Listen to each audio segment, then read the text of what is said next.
Excellent. Recording now. So yeah, welcome once again. We're going to do our webinar on COVID-19.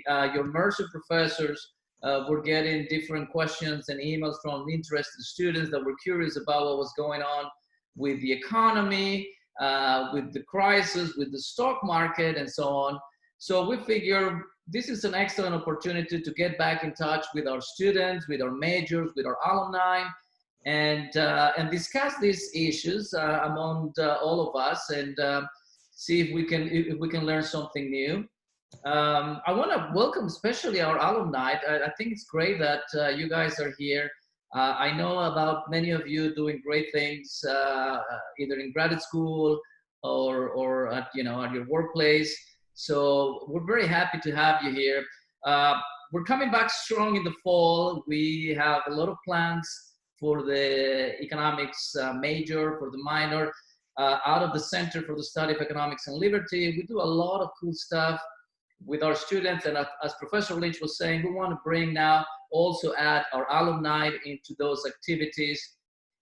We keep growing, we keep getting stronger, we keep receiving more money from foundations, so it's all good, and we're hoping to pick it up in the fall. So thank you very much again for being here. So here's the game plan. We're gonna do about 10 minutes of presentations, each one of us. So that would put us at around 40, perhaps 45 minutes. And then we wanna leave it open for discussion between all of us. And you may have questions and something else that you wanna add that we don't know. And we will be very happy to hear that. So the order is gonna be, I'm gonna start, then we're gonna give it to Professor Marroquin, Professor Reagan, and then Professor Lynch is going to wrap it up. So let me get started now with my presentation on what I think are the main takeaway points from the crisis. So I'm going to share my screen with you. And I'm hoping everybody can see that. Can you see that presentation? We're good? All right. So this is called Rebuilding the Economy After COVID-19. And essentially what I want to do is I want to look at the different trade-offs that we have to be aware of when it comes to analyzing what's going on in the world at the moment. The three trade-offs that to me are the most important are, of course, the first one is lockdown versus no lockdown, right? So do we stay at home and protect ourselves and save lives because we don't get the virus, versus the opportunity cost, which is we don't get to be out there in our offices, in our factories, working, producing, and generating economic well-being for everybody. So at the end of the day, this is going to be a trade-off between the lives we save versus the lives that we perhaps are going to lose because a lot of people revert back into poverty. So that to me is the most important trade-off when we look at this crisis. The second trade-off is more of a policy trade-off. What do we do about it, right? So Keynesian economics will tell you, well, we have to bring the bazookas of the stimulus, fiscal policy, monetary policy, whatever it takes to get us out of this hole. So that would be the Keynesian rescue type of package, versus prudence in the sense of, hold on a second, that's going to increase the deficit, increase the debt. If you print too much money, we know what happens. When central banks do that, we get into inflation, sometimes hyperinflation if we print too much. So there is another trade-off there in terms of policy decisions. And the third trade-off that I see as important is if we started thinking about opening up because we realize that staying at home all of this time, what do we have right now? More than 100 days already of lockdown. As we plan to open the economy, do we do a planned opening, meaning the government tells us what sectors should open, what industries should open, what industries should not? Or do we have faith in free people, that people are going to know where it's safer, where they can take these calculated risks and so on. Unfortunately, because of the time, I'm going to focus on the first trade-off, which again, to me is perhaps the most important. So what do we gain and what do we lose when we think about lockdown versus no lockdown? So we were just talking before we started, and Robert Reagan was saying that there is a lot of uncertainty here. It's very difficult to know. So that's our first disclaimer. Whenever I do this presentation, I always start with, hey, lots of uncertainty here. It's very difficult to know. We're just trying to make sense of a very uncertain world at the moment. But a possible approach that one can take to try to analyze lockdown versus no lockdown is to try to quantify the number of lives we save because we don't get the virus, and their value in dollars. Now, I'm going to explain this. This sounds a little bit weird. Like, what is the value of a life in dollars? But this is something that economists take from lawyers. They use the value of a life, the value of a statistical life is called. And so you can put a number on it. And then compare that with the loss of output of GDP and the lives we lose as well as people revert back to poverty. So one way to try to assess this trade-off is by looking at that, lives we save versus lives we may lose. So everything started with this famous March 16 paper that by the Imperial College of London.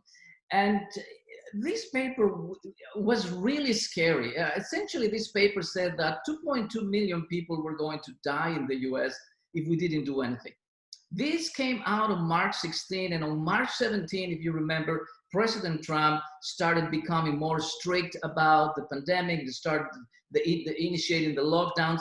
The next day, the UK started reverting its path. If you remember, the UK started with a more of a laissez-faire type of path, and then it reverted its path after this very influential paper. 2.2 million people were going to die if we didn't do anything. The problem with this paper, and unfortunately this paper was completely wrong, like numbers of magnitude wrong, the prevalence of the virus is much higher than we think it is. And that's the mistake that this paper makes, right? So if you think that the prevalence of the virus is much higher than we think it is, then the fatality rate is much lower than we think it is. So how do we know this? Because we understand the importance of the denominator. So if you remember, there was this cruise ship that was navigating in the ocean near Japan. It was called the Diamond Princess. And then they realized that there were people infected with the virus in there. And apparently about something like 680 people were infected. And they isolated this ship. They didn't let you come into the port. And out of those people, I don't remember the exact number of people that died, around 50 or something. In any case, the fatality rate was about 0.9%. 0.9%, when the scientists extrapolated this for China, it was about 0.5%. There is another study, and the paper is right there in the slides that they did at Stanford, Ioannidis et al. 2020. They studied Santa Clara, the county of Santa Clara, and found that the number of infected people were 85 times what was reported. Therefore, the fatality rate, if you divide the number of deaths divided by the real number of infected people, the fatality rate comes down tremendously. And they calculated it was about 0.1 to 0.2%. So that was closer to the fatality rate of the flu. In Germany, they did the same thing. That's the paper in a small town in Germany. And they calculated that the fatality rate was about 0.36%. Now, why is this important? This is important because these fatality rates are much, much smaller than the 5% or 6% that we were thinking before, right? So to put some context in this, at a rate of 0.36%, which is what they find in Germany, and an extremely high prevalence like the 21% in New York City, we would have 247,000 deaths by now. As you know, in the US, we have about 128,000 deaths. That is a lot less than 2.2 million people, right? So 2.2 million people dying at a rate of 0.36% would mean 1.1 billion cases. And that's impossible because in the US, we only have 328 million people. So this paper was completely wrong, fortunately, and but generated this natural fear, and we started doing these lockdowns, right? And of course, the question you may have here is, well, you know, we didn't get to all those deaths, the 2.2 million deaths, because we did the lockdown, right? So this is endogenous. And that would be a very valid question, right? So 2.2 million deaths is probably not the right counterfactual you want to use. But if it's not 2.2 million, then what is the correct counterfactual? Ideally, what you would need to analyze this properly would be to find a country that didn't do anything and compare that to a country that did the lockdown. Yeah. Unfortunately, you're not going to find those because most countries did some type of lockdown. The closest thing that I found when I tried to use this comparison is Sweden and Norway. Because they are very similar countries, they are neighboring countries, and Sweden decided to go with, they did some some social distancing measures, but they were more open than Norway. Norway was very strict with its lockdown. How am I doing in time? Probably 4 more minutes. Yeah, 3 minutes. Okay. So Sweden at the moment has 65,000 confirmed cases, 5,280 deaths. Norway much less, as you can see. So about 9,000 confirmed cases, 249 deaths. So using the wrong denominator again, if you just divide deaths divided by the confirmed cases, the fatality rates that you see are 8.1% for Sweden, 2.8% for Norway. But at a rate of 0.36%, which is the correct fatality rate, in Sweden we will have 1.5 million cases, or 14,336 for every 100,000. In Norway, that number would be 1,288 for every 100,000, right? So translate that now into the US. In the US, we have about, and I checked this morning, 128,000 deaths. If you use 0.36%, which is the correct fatality rate, that gives you 35.5 million cases, or 10,840 for every 100,000. Now, bear with me. Here's the punchline. Had we have done what Sweden did, which kind of is our benchmark, our counterfactual of not doing much, we would have 3,496 more cases for each 100,000 in the US. That would put us at a total of 46.9 million cases, okay? That would imply 168,000 deaths. And so that is, at the end of the day, if I break down to the conclusion, that is that the lockdown in the US has saved us, as compared to Sweden, 40,840 deaths. And that is fantastic, of course. We save the lives of all of those people, 40,000.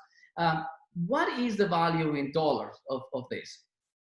So the value of a statistical life, we borrowed this from the legal profession. They use the value of a statistical life. Here's a paper that you can look it up, Kirchner and Viscusi, 2019. It's about 120 times the GDP per capita. So for the US, that would be $8 million for every life, right? So the lockdown has saved us $326 billion once you apply the value of a statistical life.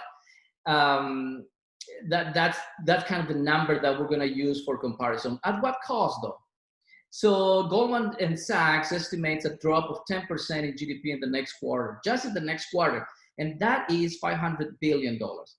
So here is your first approximation at looking at how to analyze the lockdown versus no lockdown, right? So 500 billion in cost versus 326 billion that we save. But it's probably going to be much more worse than that. I'm going to go very fast here. Unemployment at the moment in the US is around 25%. That is kind of the same as what we get in the Great Depression. Annual GDP growth rate will probably be minus 5%, just like in the Great Depression. The deficit will go up to 4 trillion. And that doesn't even count the number of lives that we lose once people fall back into poverty. When you have poverty, you have all of this stuff that comes with it: suicides, alcoholism, drug addiction, infant mortality, you name it, child abuse, domestic violence, and so on. I really like this picture because it shows you that the coronavirus deaths are only the tip of the iceberg, and you have all of these problems, right? I'm going to finish with this, my last slide. Global extreme poverty, if you take the $1.9 a day, which is the standard extreme poverty rate used by the World Bank, that's going to increase this year for the first time since 1998. It will go up from 7.8 to 8.6%. That means that we're putting about 40 to 60 million people back into extreme poverty. If you take the $5.50 a day poverty line, that's more than 300 million people that we're going to put back into poverty. The United Nations uses, I've been collecting this report from the United Nations. They use expressions like hunger pandemic, famines of biblical proportions, global humanitarian catastrophe, 265 million people pushed to the brink of starvation, right? I mean, I can go on and on and on. 1% decrease in GDP per capita leads to 0.24 to 0.4% increase in infant mortality for every 1,000. 10% increase in unemployment leads to 1.2% increase in total mortality. In conclusion, the increase in poverty will likely kill north of 30 million people in the world. 30 million people because of the lockdowns applied everywhere. Now, how many people, how many lives have we lost so far due to the virus? In the world, we have lost so far about 500,000. That's what we have lost. But the increase in poverty will likely kill north of 30 million people. So here is some food for thought to analyze this first trade-off that for me is very, very important. Okay, I'm gonna stop right there. Andres. Oh, hello, everybody. Thank you, Antonio, and for taking the initiative to have this webinar. And hello, everybody. I hope you guys are doing well. So what I'm gonna do today is that first I'm gonna share my screen, and I'm going to talk about, let me see, I'm gonna talk about the things that I find surprising about this crisis. So I was kind of thinking about, what is surprising for me about this crisis? So I'm gonna focus on 3 points. The first one is gonna be the stock market recovery. The second is gonna be the research production about COVID-19. And the other one that I find surprising is the heterogeneity of cases across the world and in different countries. So the first one is the recovery in the stock market. So I just downloaded this picture, and this is the picture of the stock market. We have probably seen this picture many times during these few weeks. And when the crisis started in, let's say, February, the stock market has reached this is the Dow Jones Industrial Average. It has reached 30,000 points. And then it went down very quickly, right? Close to the 15,000 points. So it almost lost like 50% of the value, right? So everybody was nervous, everybody was worried. To some extent, we are still worried, but it lost 50%, almost 50% of the value. And then after that, which was probably at the end of March, mid-March, kind of the stock market started to go up again, to the point that nowadays the Dow Jones is around 25,000 points. So it means that from the top point in February to what we have now, the stock market lost like around 15%, right? So there is still a long way to go, but the way in which this stock market is moving is actually pretty rapidly, right? It's not very slow. So why is that? Maybe it's because this is a different type of crisis, right? It's not like the 2008, 2009 crisis in which there was kind of some fundamental problems in the economy. This is more about like we open or we close and people kind of adjust relatively quickly to these kind of dynamics. The other thing that I find surprising about this crisis is the amount of research that has been done, right? Like from the very beginning, people started to research about it. And I just did a quick search for COVID-19 in Google Scholar. And I have here over 1 million results. Maybe not all of them are kind of relevant, maybe there are references, but it tells us about the huge number of research that is being done. And we have been kind of fortunate in the sense that we are living this crisis in a world of high connectivity. So it is very easy to access these papers. And even though what Antonio was saying before, even though some of these papers are wrong, many of these papers might be right, and it's pretty easy now to access those papers. So the productivity research is really something amazing. It's like a virus, right? There is like a recent paper saying, doing research on COVID is also a virus, because academics and scholars are kind of starting to get contagious about infected to do research on COVID-19. Okay, so the last thing that I am very kind of surprised about, and it's very puzzling, is the high degree of heterogeneity in the number of cases, number of deaths across the world. At the beginning of the crisis, something that I find fascinating was that developing countries were not affected as much, right? Latin America was not affected as much, India, Africa. Nowadays, things are changing, right? Brazil, right? And India, right? So, but still, there is some degree of heterogeneity here. And we are kind of, I don't see much convergence, right? Like even in Latin America, some countries have high rates of cases. Some others don't. The difference in deaths is also important. In some countries, there are high amount of deaths, in some others don't. So there is, a lot of room for investigation and research to explain these differences. So I guess those are my kind of three points that I want to talk about. Of course, we have seen some other kind of interesting things about this crisis. One thing that I am surprised about is how quickly also people adapt to new circumstances, right? I mean, of course, for some it's easier than others, right? But some companies, those who probably haven't closed, I mean, they have to adapt, and some companies have to adapt, right, to serve their consumers in a different way, in a better way. So I'm going to stop here. I'm going to be kind of very brief. I'm going to stop here, and hopefully I'm going to address some of the issues that will arise after the discussion of my colleagues. Thank you. Excellent.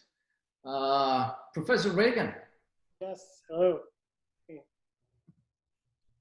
Take a shot of courage there. It's just coffee. It's too early for any other kind of courage. But so obviously, those of you who know me and know what areas I study, this is outside of my wheelhouse, macroeconomics. I don't know anything about that stuff. I passed my comps in grad school and never looked back. But there are a few aspects of this that do touch up against some things that I either research or think a whole lot about. And one of those is the idea of collective action problems. And so the idea of, whatever kind of policies you think we may want to adopt in order to address the spread of the coronavirus. To the extent that they're voluntary, we face a very large collective action problem. And what is a collective action problem? Roughly, it's a problem where almost all of the agents who are experiencing the problem are willing to incur the cost for it to go away. But because they can't be sure everyone is going to bear the cost, everyone has a unilateral incentive to defect on the group. If you've ever heard of something called the prisoner's dilemma, that's a two-person example of a collective action problem.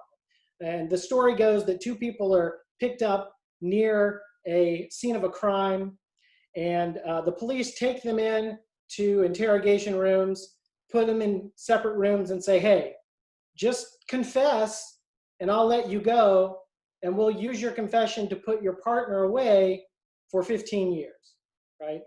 And by the way, we found an illegal gun in your car, so we're gonna put you away for 3 years no matter what you do. So if you both keep your mouths shut, we're gonna put you both away for 3.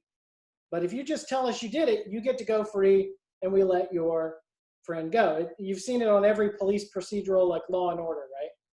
So when you solve this out with game theory, the dominant strategy, whether you did it or didn't do it, the dominant strategy is always to defect on the group, right? Even though as a group, you would be better off if you both kept your mouth shut. A collective action problem is like that writ large. It's not precisely, but we don't want to go into all the math here. So no matter what sort of best practices we may all think are good, there's always going to be some sort of incentive to defect. And so a lot of people talked about this early on. Before the shutdowns in a lot of states, well, I don't want to shut down my restaurant and lose all the business to you, right? So without some sort of either by force or by subsidizing me to do it, it's hard to get me to do what I think is in my own best interest in a way, because I know that nobody else is going to do it. The virus is still going to spread, and I'm going to be out all the profits, right? So this idea of a collective action problem, we're seeing it now that states are open with masks, right? Wearing masks. We've heard that this could be a huge thing that could help us all continue things being open if we'd all just wear masks, because it substantially reduces the transmission if everyone is wearing them, right? Everyone who's medically able, right? It's sort of like a vaccine in that way. You can have a few people who maybe are too old or for whatever reason they can't wear a mask. As long as there's a bunch of people, it's almost like a herd immunity, although I don't want to conflate those two, because we do need a herd immunity, and that's a separate idea with a virus. But you know, I've been out and about rarely. We're staying home pretty much, and I see almost no one wearing masks around anywhere, even inside stores. At restaurants, of course, you can't wear a mask to eat, but even when you're not doing that. So that's a part that interests me, this idea of a collective action problem, and how can we open up, right, mitigate some of the economic losses that Dr. Sarabia was talking about, but have some sort of policies that are enforced in some way to reduce the spread. And that sort of takes me into the second point that I want to make. And I'm going to do a screen share here, if I can figure it out. We should all be experts at this stuff by now. Because here's the thing. You can't attribute all of the cost of the shutdown to the actual laws. Individual agents voluntarily, if they decide the risk is too high, they will start to stay home. And we can see that in the data. So this is from Raj Chetty's data. I don't know what article this is. It's the place I found it. There is a data explorer for Raj Chetty. He's an economist. His data, but these were some graphs that they had here. Are you guys seeing my screen? Yep. Okay, good. So here's Georgia, right? And here's different measures of economic activity, right? Notice where the break is. I'm no macroeconomist, I'm no time series guy, but I think just some ocular analysis here shows you kind of where the break in terms of economic activity is, right? This is consumer spending in blue, small businesses being open in yellow, time spent at work in purple, and hours worked at small business in red. The break is here, right? The stay-at-home order doesn't happen until here. I was trying to find a longer time series since we came back up, but I wasn't able to Google that fast enough. But you can clearly see the economic activity slowed down when people individually started perceiving the risk. So if you're really doing a cost benefit of the cost of the shutdown, you have to realize that the shutdown itself, the legal part anyways, is only part of that cost, because you're counting both the loss of economic activity due to voluntary reduction in economic activity and mandatory reduction in economic activity. And Georgia was not an outlier here. Here are Alaska, so you can see the break kind of right here before their stay-at-home order. Here is Oklahoma. They never really did a full stay-at-home, but you can see where the break was in terms of people's responses. South Carolina, right here. Here's their stay-at-home order. Way over here, you can see the break. And then you can even see it in aggregate. If you group states by early closing states, late closing states, and did not issue states, even the did not issue states had drops in economic activity. So to the extent that, yes, we can get rid of all the rules and the laws that say, hey, everybody come on back out, but it's unclear to me, there's a level of risk that people just won't tolerate. And I think what we've seen is, as things have reopened, a lot of people have headed out because the risk was highly mitigated. But now here we are 14 days, 20 days since Memorial Day, and you can see the case data shooting up in a lot of the states that opened early with Memorial Day. If that continues, and maybe it won't, fingers crossed that it won't. Certainly, I think the fatality rate is going to be less because sadly, I think a lot of people who were going to die have already died. A lot of people who have weaker immune systems and who are older and are in those categories. But I think it's going to shoot back up. And I think unless we come up with some sort of incentive compatible, whether that incentive is subsidies, whether that incentive is laws, whatever it is to get people to abide by, to solve the collective action problem, we're just going to end up back into a case where we are going to get these draconian shutdowns. And that's my biggest fear. And that includes schools. I saw a joke on Facebook, hey, wear a mask or you're going to have to homeschool your kids this fall, right? I mean, so that's my biggest fear in terms of the cycle that we might be in. And it's too early to say, right? We see the cases shooting back up, but we don't know that the death rate is going to follow. Because as Dr. Sarabia said, we don't know that denominator. I've seen fatality case rate ranges. I was just looking for, is there a consensus? Basically, no, there's not. A whole lot of people are keying in on 1%, but then if you look at their range, like their confidence interval on that, it's like from 3% to 2%, right? And if we threw that in Dr. Sarabia's formulas, it would be a massive difference in the cost, right, in terms of economic lives. So my big fear is that we do get something like a 1% fatality rate and things shoot back up. If so, people are going to go back home and we're going to get the double whammy. We get the deaths and we get the economic activity going through the floor again. And whereas, and Dr. Lynch is way more qualified to talk about some of these macro implications, but I think we haven't even started to see the implications of this ripple through the economy. Just my personal point of view, I'm moving pretty soon. I'm trying to sell my house immediately. And then I hope to rent for about a year and let those ripples fall through the housing market. But, again, I'm not a macroeconomist. That's just me. I am an economist, so that's my best guess as to where things might be going. So I'm putting my money where my mouth is in that way, I guess. And then how much time do I have left? I may have gone all the way, which is fine. Probably two more. Two more. So the other thing is, obviously, I'm half political scientist. So what are some of the political ramifications of this? Obviously, both the handling of, or perceived handling of the coronavirus by the administration and the effect on the economy, that's kind of a double whammy for them, right? People vote their pocketbook. Some of the most successful forecasting models in the length of political science basically take GDP growth. And that explains 95% of the variance in predicting forecasts. Now, presidential elections are pretty rare, so there's all these caveats in terms of the confidence interval on those predictions, but it explains a lot.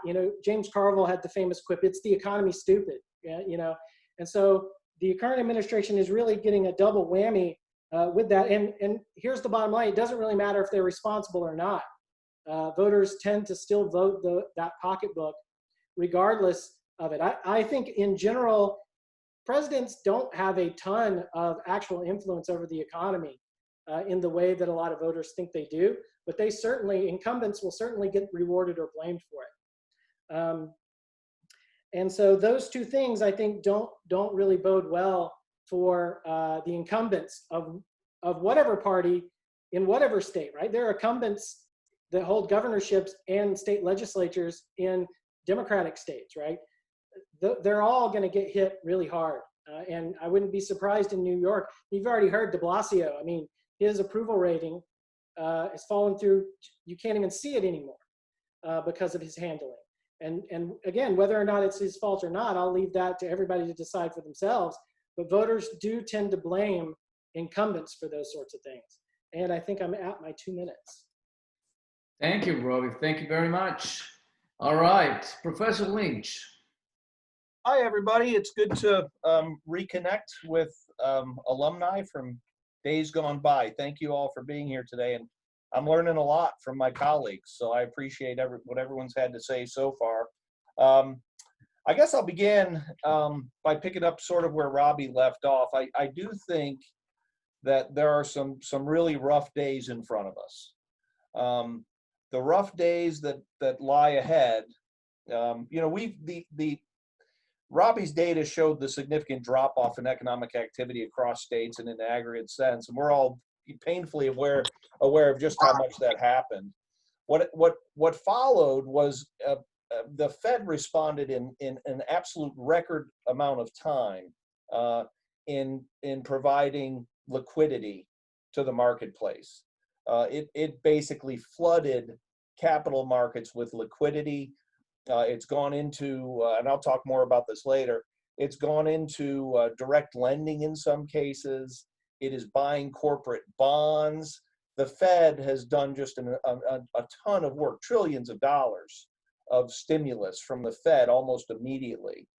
And I think the slogan that might be appropriate when thinking about what the Fed did, there was also fiscal stimulus, and I'll talk about that as well.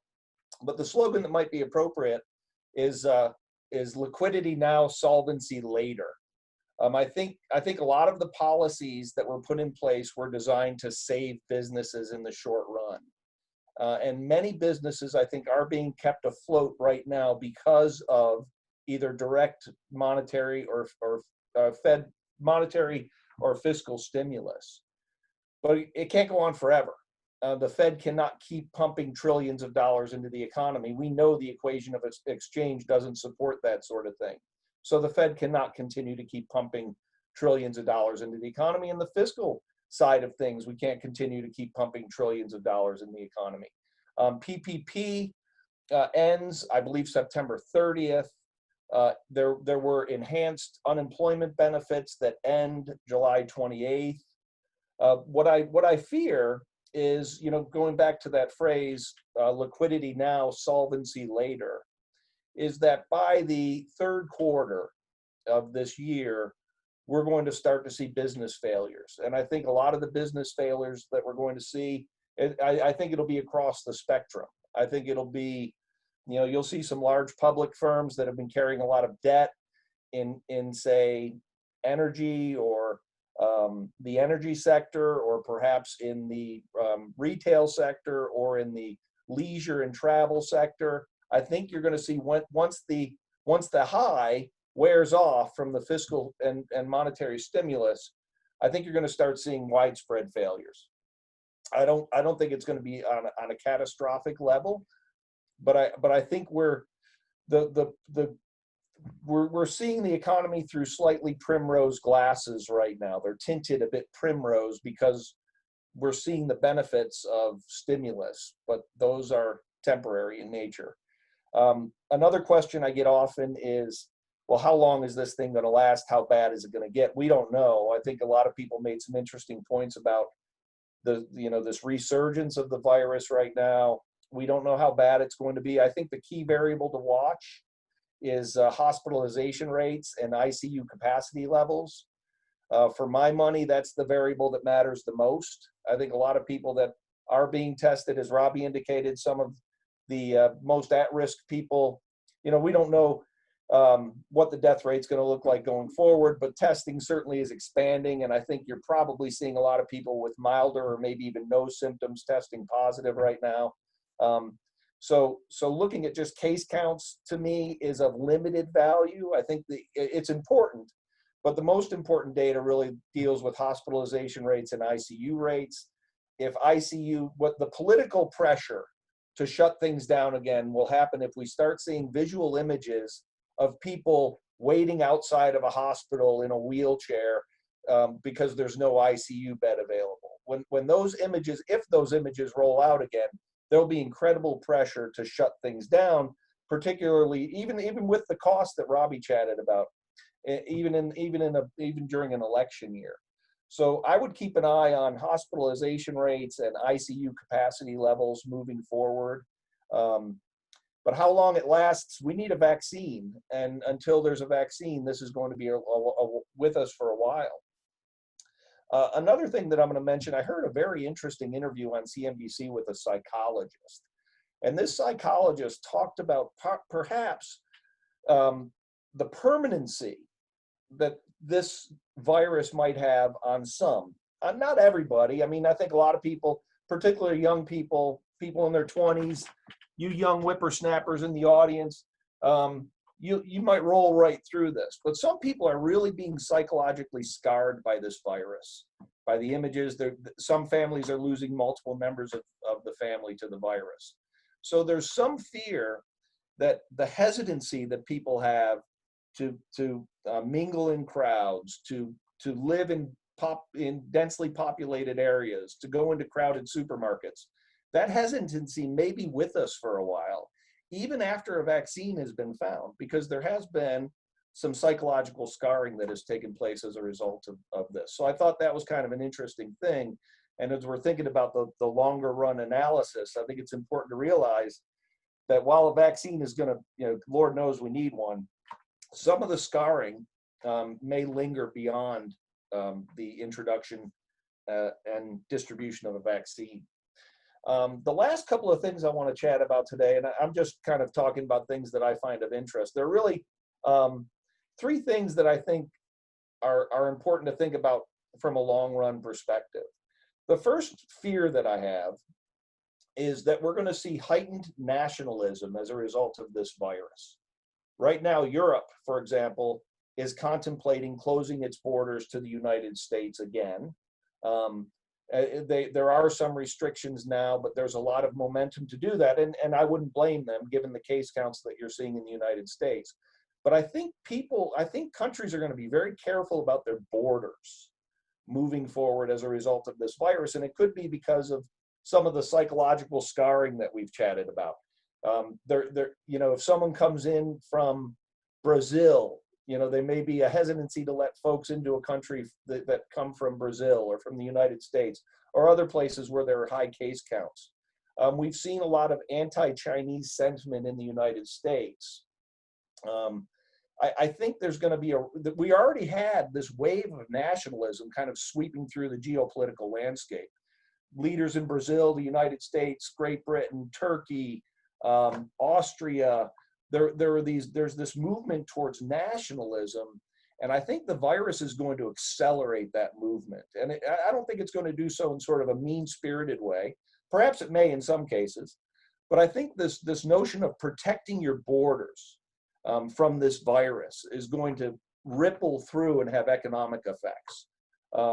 So one fear that I have is that there will be increased protectionism, increased nationalism as a result of this virus. These were trends we were starting to see already in some cases. That's one long run fear that I hold. A second observation that I hold for the long run involves the transformation of cities. If you think about, I think we've all heard media reports that the poorer among us have been hit harder by this virus. Well, I think there's a reason for that. The poorer among us benefit from living in highly densely populated areas. Poorer people benefit from population density. Why, you may ask? Well, they could walk to work, they could walk to the grocery store. Areas with dense populations often have public transportation that benefit the poorer among us. Cities often have the tax base to support public services that the poorer among us can benefit from. So what you see over time is that poorer among us tend to live in more densely populated areas. The virus spreads more quickly in densely populated areas. So that's one thing that when we think about why people are being affected by this in different ways. I mean, it's a virus, and it's, you know, one of the key right-hand side variables to me will be population density. But I'm going to build on that for a second and talk about how that might change going forward.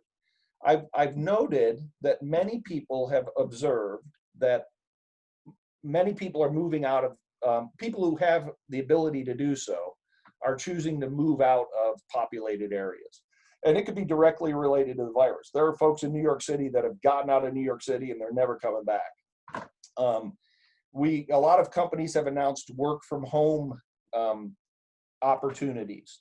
And some of the companies, like a lot of Silicon Valley companies, have already announced that these work from home strategies are going to be permanent, or at least they're going to be in place for an extended period of time.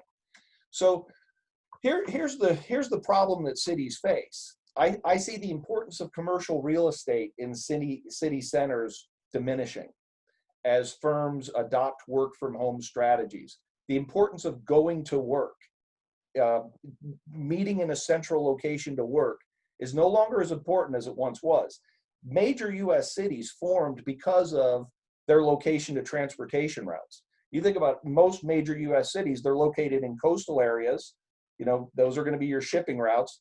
Look at New Orleans at the mouth of the Mississippi River. That's a shipping route. A lot of big cities, internally large cities, formed along railroad lines or river systems. So, but in this day and age, with a services-based economy, and we are largely a services-based economy nowadays, the importance of proximity to resources, the importance of proximity to consumers isn't there anymore. You don't have to be close to resources. You don't have to be close to your consumers in many cases. So what this virus is going to likely do is reduce population. It's going to reduce the demand among medium and high income earners for living in the city. They're not going to have to be there. Now, they will miss out on urban amenities, and urban amenities are things like concerts and Broadway plays and ball games. And that will be something that may still pull people to the cities. But what this virus is doing, along with the changing work environment, is that for middle and high income earners, the importance of living in cities is diminishing, and many are leaving. So what's happening? Commercial property values are likely to fall. We've already seen huge reductions in tax revenues, sales tax revenues rather, for these cities. Real estate prices, at least commercially, are likely to come down. The most major US cities are likely to see a reduction in their tax base, and they're likely to see a reduction in what they could generate in terms of tax revenue as a result of this flight and this transformation that I think is going to take place. The impoverished are still going to be drawn to cities. So American cities, major American cities, I think are going to be under extreme pressure over the next 5 to 10 years. I don't know how it's all going to work itself out, but I can see, and we're seeing all sorts of other things happening in these cities. I've been following crime data a little bit. Crime is rising in a lot of large cities, and it may be related to a lot of things that are going on and hopefully get resolved soon. But one of the things I think is going to be important to keep your eye on over the next 5 to 10 years is how the American city, the major American city, evolves and transforms as a result of this. In any event, major cities are going to be under incredible pressure, I think, because population density is the enemy of those who are trying to fight the virus right now. And the last thing I just want to mention, and again, I'm kind of all over the place, but these are kind of broad things that I think are kind of important. I've alluded to the Fed behavior earlier. The Fed did some extraordinary things to try to provide the economy with liquidity and keep things going. There were a couple of days where I thought the bottom was falling out. March 23rd, I thought the entire bottom was falling out of the economy. Bond prices were going up. People were getting out of bonds. Stock prices were falling. Everyone was going to cash on March 23rd. I was having chest pains. I thought this was it. I thought, this is it. Everyone's going to cash. Even gold was falling. Everyone was going to cash. But the Fed did some extraordinary things. But I think one of the important and profound implications of this virus on the long run economic structure of the economy is the balance between Fed policy and fiscal policy moving forward. The 2008 crisis, the Fed really drove the bus in terms of getting us out of the woods. And so far in this crisis, the Fed is kind of driving the bus again in terms of getting us out of the woods. There has been some fiscal stimulus, but fiscal stimulus, you need to get a lot of people to agree. You need to get the president to sign off on it. Fed, there's a guy named Jay Powell who kind of makes a decision with a few folks sitting around a table. So I'm wondering if, and the Fed is doing some things it has not done historically. I mean, the Fed has historically, we know they monitor price environment in the country and they buy and sell bonds to control the money supply. The Fed is now doing a lot more than that. The Fed has become much more active in taking specific measures to affect specific sectors of the economy. When I think about the Fed's historical role, I think, okay, inflation across the economy is a little bit too high. So what we're going to do is we need to pull some money out of the economy. So we're going to sell some bonds, pull some money out of the economy and try to get pressure down on prices. Historically, the role of the Fed has been to, in broad strokes, affect the macro economy. What the Fed is kind of doing now is they're saying, boy, there's a lot of trouble in the energy sector right now. Maybe we need to buy some of that corporate debt, like we bought security, more bad mortgages in 2008.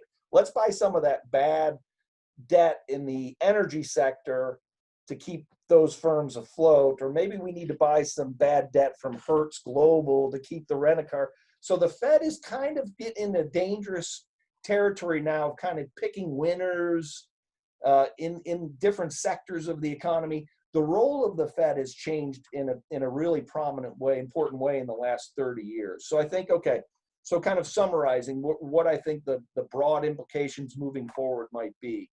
Hopefully a short run implication is going to be this increased and heightened nationalism and associated geopolitical global tension, which could lead to increased tariffs and reduced mobility of people across borders. This hurts the economy. There's no ambiguity about that. The second thing to look for in the next decade will be the transformation of American cities. I think there's going to be, and given the current social unrest, I think the transformation economically of American cities is going to be closely tied to some of those issues that are triggering some social unrest at the moment. And then the third thing I think, again, long run, is what is going to be the Fed's role going forward? Are we going to rely more on the Fed to surgically strike the economy when it sees a problem, and rely less on traditional fiscal policy to do those sorts of things? So I think those, from my perspective, those are kind of the important long-run things to think about as a result of this virus. Again, I'm glad you all are here, and thanks for taking the time to be with us. Thank you very much, Alan. That was great. You got a few more minutes than the rest, but that's seniority. So we're all good. So listen, this is what we have. Do you guys want to ask any questions? You can unmute yourselves. If you want to also turn your camera on, or you want to use the chat, whatever works for you. Yeah, I have a question. $4 trillion just seems like an astronomical number. And this is kind of a two-part question. Most companies carry some sort of debt on their balance sheet. If America had a balance sheet, is $4 million an atrocious, $4 trillion an atrocious amount of debt for the country, the United States of America? And the second question, point blank, do we actually pay that off, or do we just pay that interest on that money for eternity? So great questions. Who wants to tackle that? Well, what I can tell you is that, yes, it is, at this point, the United States has this interesting advantage, right? So the United States is the recipient of the rest of the world's savings. So whenever somebody in China saves and deposits some money in their bank, that bank is probably buying some treasury bills, right? So at the moment, we can place a lot of debt because we are capturing those savings because people trust us. Now, as the deficit continues to go up and as our debt continues to go up, and we start losing that trust, then it's going to be, there's going to be a point in which people are not going to want to buy our treasury bills anymore. And therefore, we're going to have to start worrying about that debt. At the moment, in the short run, I think we're in a position of still placing debt. I don't know if my colleagues agree with me, but this is going to come to bite us at some point. Yes, this is not indefinite. If not this generation, our kids are going to pay for it, or our grandkids are going to have to pay for it. Essentially, or governments do not generate wealth by definition. The only way they can generate income is by taxing. Therefore, at some point, those taxes, the Ricardian equivalents, those taxes are probably going to go up so we can pay our debt. I'll let you guys chime in. Yeah, I'll piggyback on that, Antonio. I agree. I think, and that was Alan. Was that Mr. Franks that asked that question? That's right. Alan, good to see you. Good to see you too. You think about what happened with Greece about 10 years ago, if you recall. Greece had a debt crisis. They had a sovereign debt crisis. The government debt as a percentage of GDP was soaring, and they had to put in place all these austerity measures. Well, what triggered that? What triggers it, just as Antonio said, there was a big reduction in the demand for Greek bonds. And this, of course, led to huge interest rates, right? So prices and rates are inversely related. Prices were falling and rates were going through the roof. So what Greece faced at that point was the cost of financing the debt was soaring. And the market, the market processed the information to determine when that would happen. The market will do the same thing to the United States. There will come a point when appetite for U.S. debt will begin to fall. It could be because the dollar isn't as important in the global economy. One of the reasons the U.S. treasuries are so attractive is because the dollar is so strong and attractive. Globally, everyone has faith in the dollar, right? And we know it's a fiat currency. If faith in the currency falls, or faith in the U.S. ability, the strength of the currency falls, or faith in the U.S. ability to repay the currency begins to erode, you're going to see rates going up. And when rates go up, the cost of financing the debt goes up. That's when it's a problem. Right now, rates are so low, we could probably take a $10 trillion deficit and it'll be just a hiccup. But when rates start rising, and it will happen, when rates start rising, you're going to start seeing the United States have to take measures of austerity, just like Greece did. We're no different than Greece when it comes to it. In the eyes of the economic gods don't differentiate between countries like the United States and Greece in any sort of meaningful way. They look at the numbers and they render judgment accordingly. And I think it will come back to bite us. We're ways off. Just watch those rates. Watch the cost of borrowing. When that begins to rise, then that risk premium is built in, and then we're in trouble. Yeah. Hey, Alan, when you were having those chest pains on March 23rd, I remember looking at the 20-year government bond. It literally went parabolic to a level. It spiked like nothing you'd ever seen. And I think the interest rate that it would have paid if you'd have bought it that day was maybe 0.5% a year for 20 years. So my question, and this has been very informative. Y'all got some great ideas and some stuff I hadn't thought of, but rates are very low, the lowest they've ever been. But obviously with COVID, now the whole world is riskier. Okay, a long-term investment in a restaurant or whatever it may be would be a lot riskier. So why would investors continue to pay continue to invest in super low interest rates with such higher risk? So my thinking was, what really happened with this was it was the end of the bond bull market, that's been arguably going on for 40 years. Rates could not go any lower or they would have gone negative. So of all the crazy things happen, I feel like we saw the end of the bond. It doesn't mean bonds are going to plummet and sell all your bonds. I just don't understand how rates could stay low now that things are so much riskier. Maybe y'all can help clear that up. To me, it's about the relative risk, right? People are going to park their money somewhere safe that gets them any interest rate at all more than putting it in their mattress and losing to inflation, or losing more to inflation. They still might be losing to inflation even with very, very low interest rates, right? So to me, that's where I can sleep at night about the US debt and deficit, is that what's the next best alternative anyone in the world has? I think we're still, the gap between us and the next best alternative is still huge. And so I think that's why you see, I believe prices, I think that's why you see such astronomically low prices for the government to borrow money, is that there are no substitutes anywhere in the neighborhood of us. If there were, we would start to see those rise, but I'll leave it for the macro guys. Yeah, I'm not a macro guy, but it's something that I find interesting in the last few weeks, which is savings, right? Like it seems like savings by U.S. households, and probably this is kind of across the world, like savings have increased substantially, and that has to do with the reduction in consumption, right?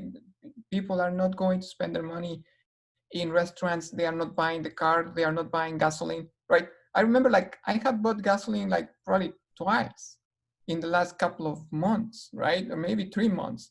So where is that money going? So that's going, I mean, part of it is going to savings. So there is an effect of that. And being from, coming from Latin America, I know that the US dollar is seen as the safest, or one of the safest destinies of money, right? So a Guatemalan, which rich with, is gonna buy bonds from the US, because as Robbie said, that's the safest perceived investment.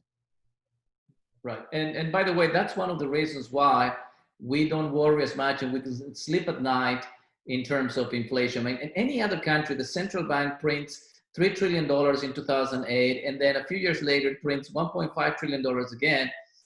You'll see people desperate, thinking that the world is coming to an end because hyperinflation is going to happen. But the United States can afford to do that because everybody else in the world wants that dollar. So as much as the supply of dollars increases, the demand for dollars is there. And that is true until we lose that trust. I think Robbie makes a good point. The distance between us and the next best alternative is still big, it's still huge, but it's not constant per definition, right? So we need to be vigilant of that. All right, and anything else? Let me just throw one last thing in there as well in response to Ryan's question, Yeah. and that is, I also think, we talk about free markets and minimal limited government, but there is some government activity is priced into bonds. Expected government activity is priced into bonds and stocks. So for instance, the too big to fail notion has kind of permeated the policy arena now. The reason that Delta was recently selling at about 67% of its pre-COVID value was because I think people know the government's not going to let Delta fail. I don't see a scenario where Delta fails. COVID could be with us for 10 years. And I think we'll just have a government subsidized airline called Delta. So I think when we're trying to perceive the risk, the free market risk, we have to incorporate also the expectation of government support in certain areas. Sure. Okay. Who else wants to ask a question?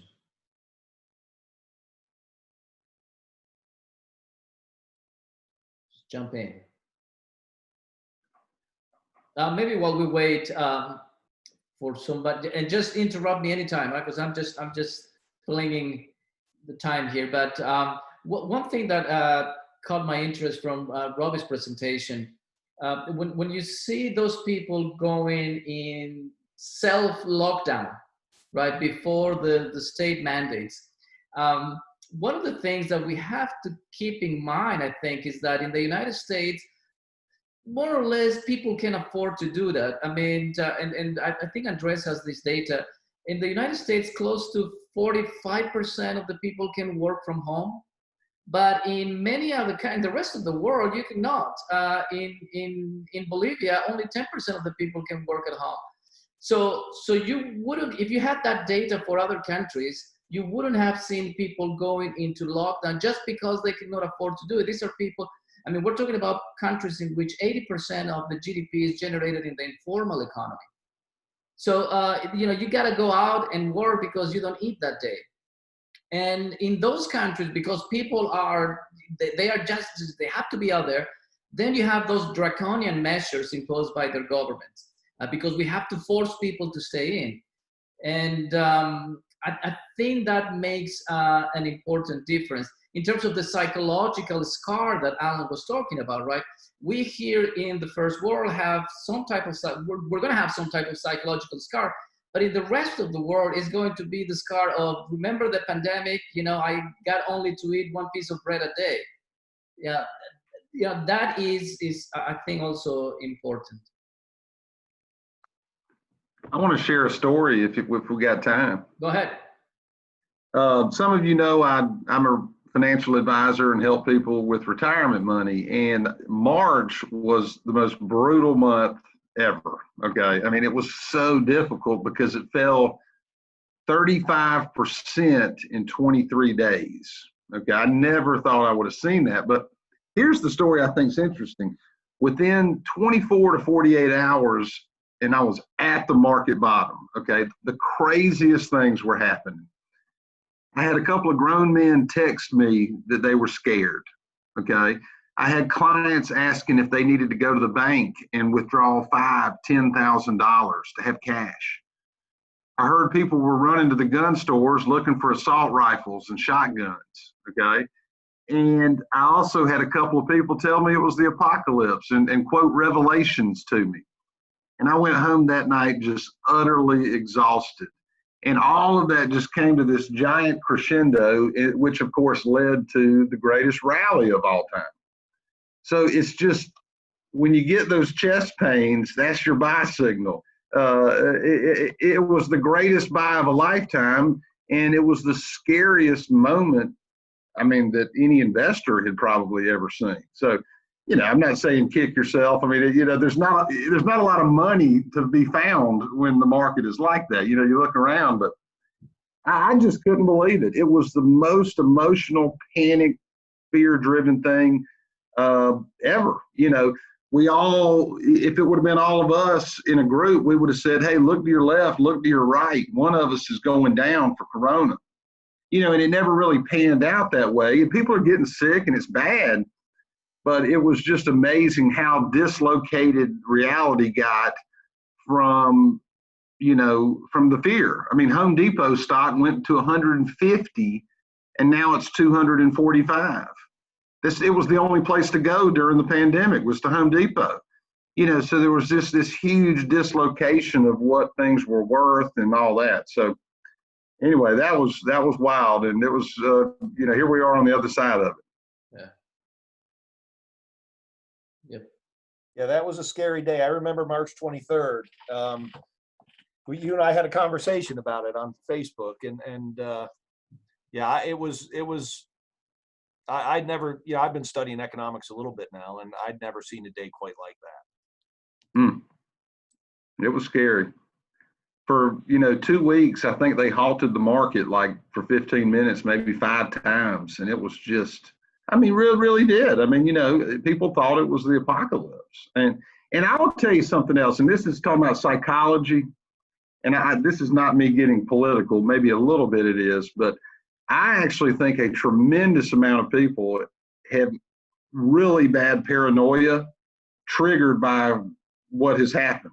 I mean, if you look on Facebook, people believe complete bogus lies. It's like I've never seen paranoia in conspiracy levels as high in my entire life. It's kind of sad to me.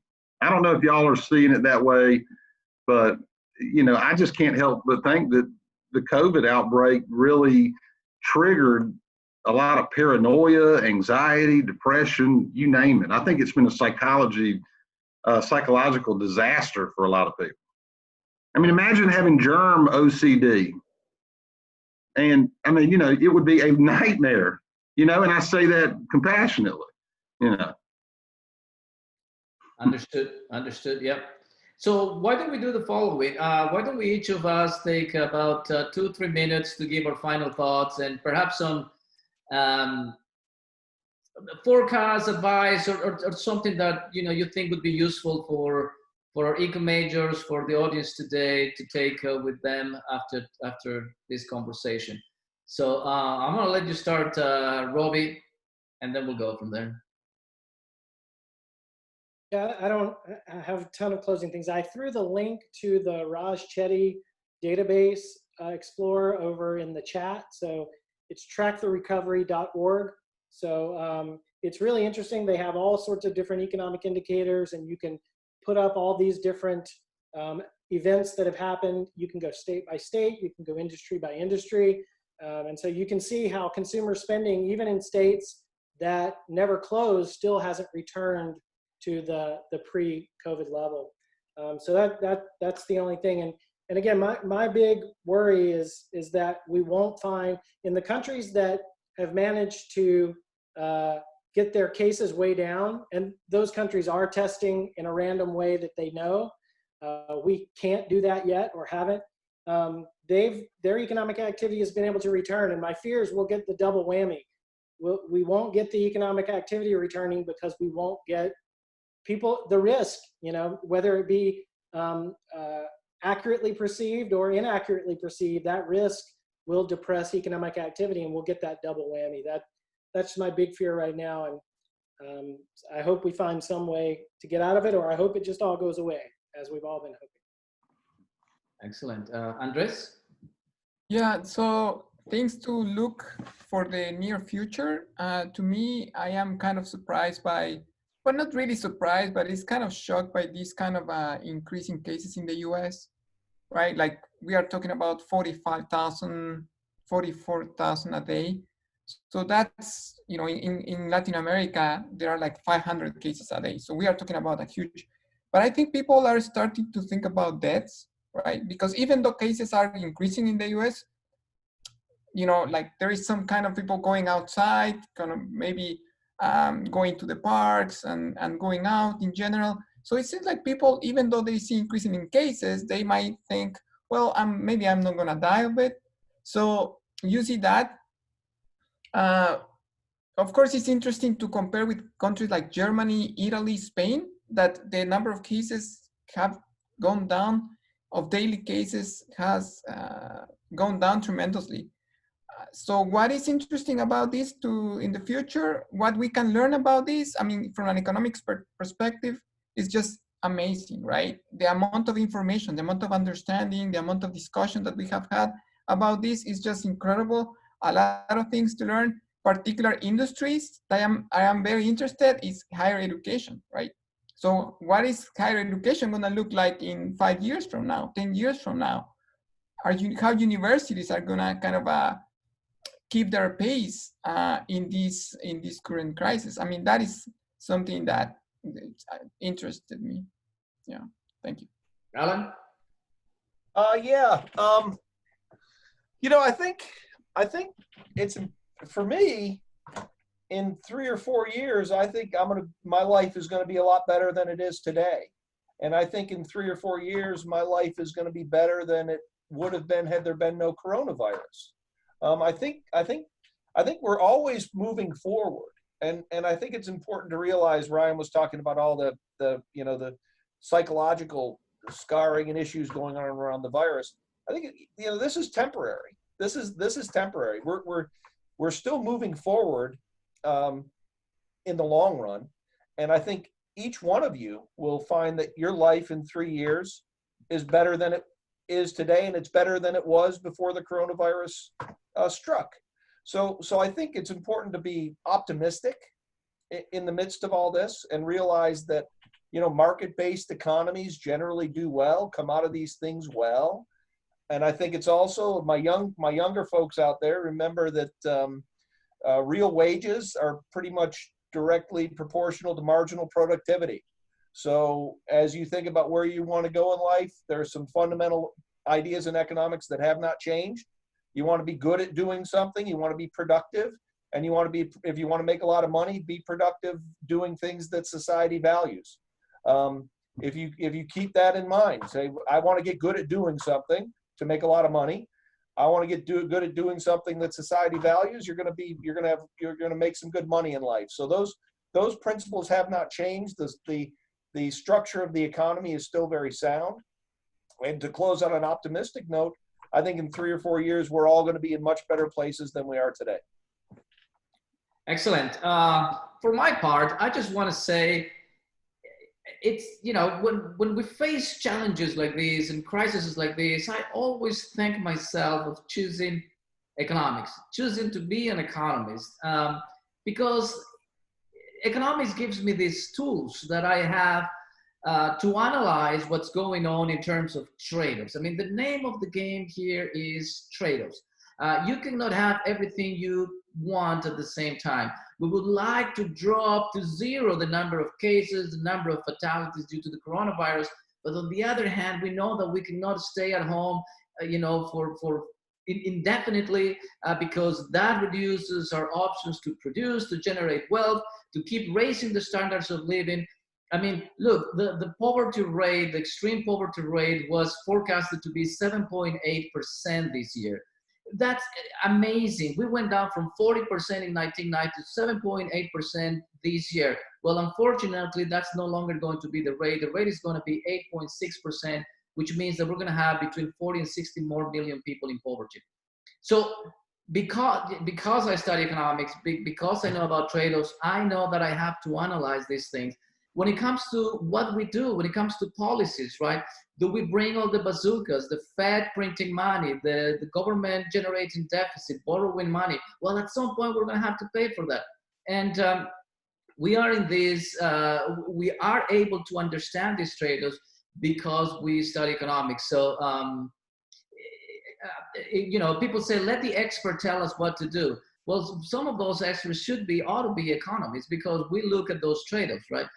And so I think that is kind of my takeaway. I feel very happy and privileged to be able to study these things and also to teach these things to our students. So that's all I have. Unless you guys have anything else, we can. What do you say, Robbie? Make sure to click linear. Oh, okay. That's his thing. All right. Well, listen, thank you very much. Antonio, before you close, Alan, go ahead.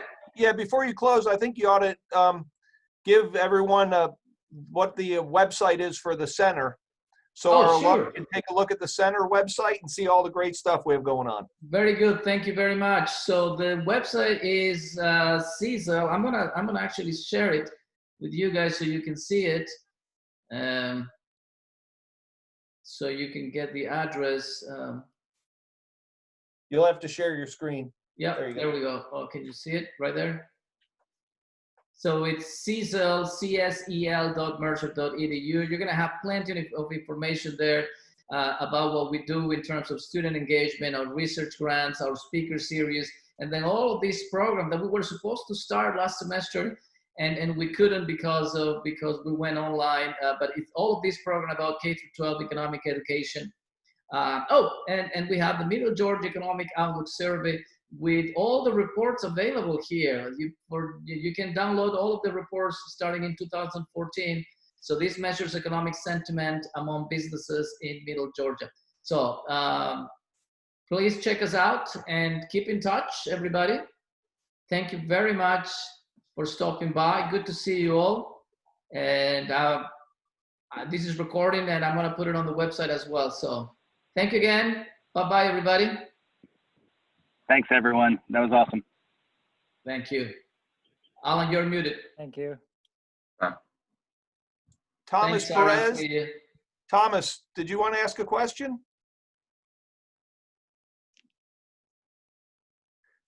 Thomas, go ahead, Thomas. You hear me? Yeah, we can hear you.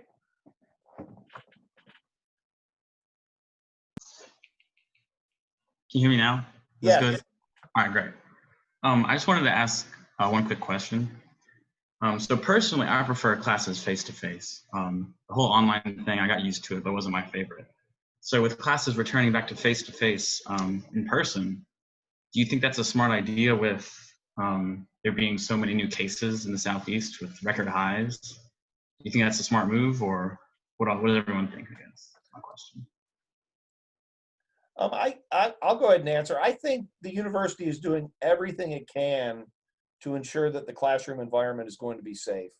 They're going to be disinfecting the classroom between classes. Students are going to be wearing masks. You know, Mercer University, I think, and I might be misspeaking here, but I hope I'm not, I think we have the second highest capacity for testing in the state at the university. So we're going to be able to test very quickly. We're going to be monitoring temperatures. And, you know, so I think it is worth it, because I think information is learned in the classroom. The dynamic in the classroom is a little bit different than it is in an online environment. And I think the experience of students will be better. We have to keep moving forward. You know, life goes on and we have to keep moving forward through this. But I'm sure the university is I know they're doing a lot. And if things change and we have to make different decisions, I have confidence that the university will make the right decision. That's right. Yeah, I think we still have got a couple weeks. As things have to be set, like they set the new schedule for fall, that has to be done very early.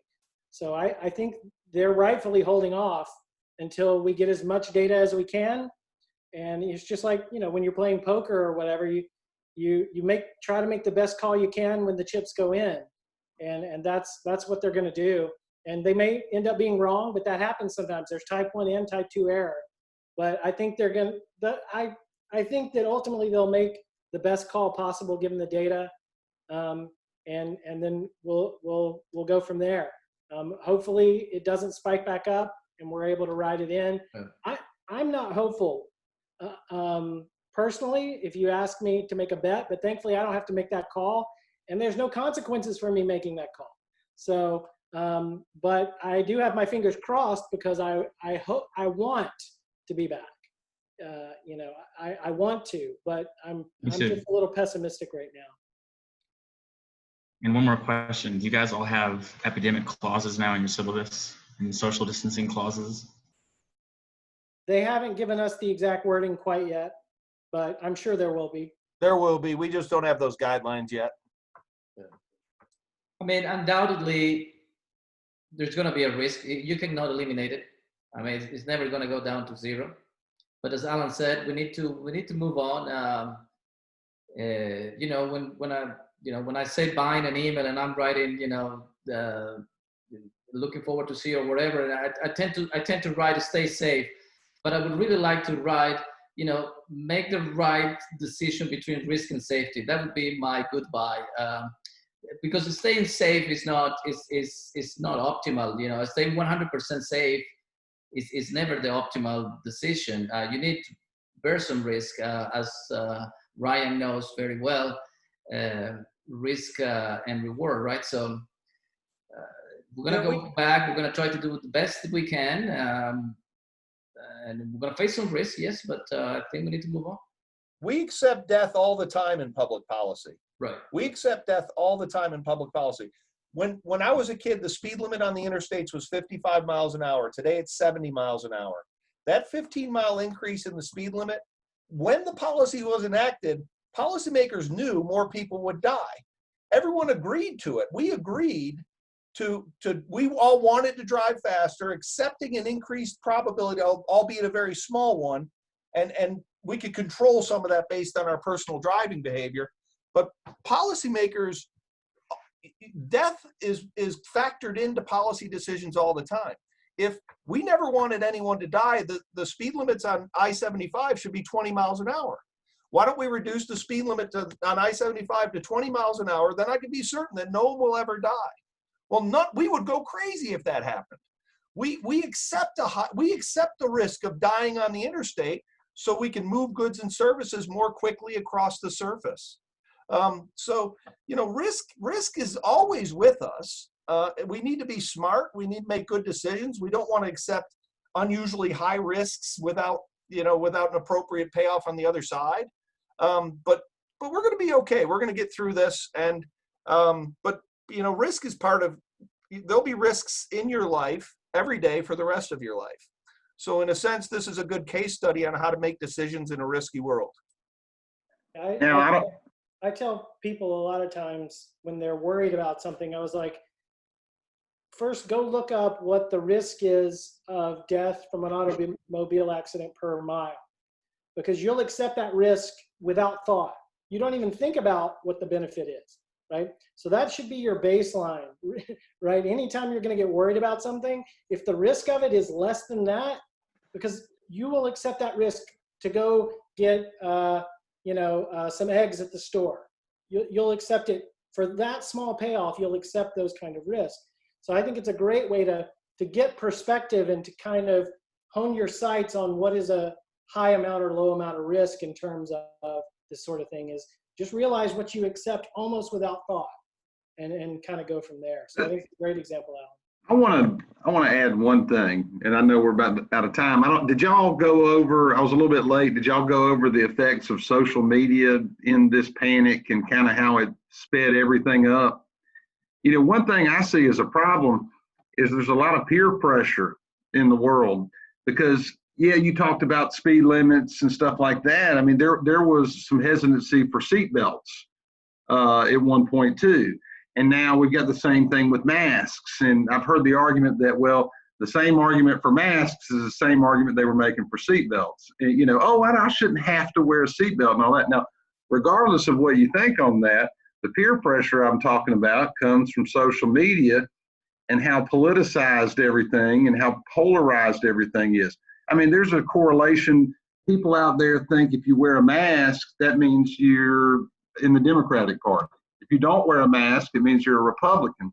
So to me, it's a tremendous amount of peer pressure coming from social media, and it's just sad.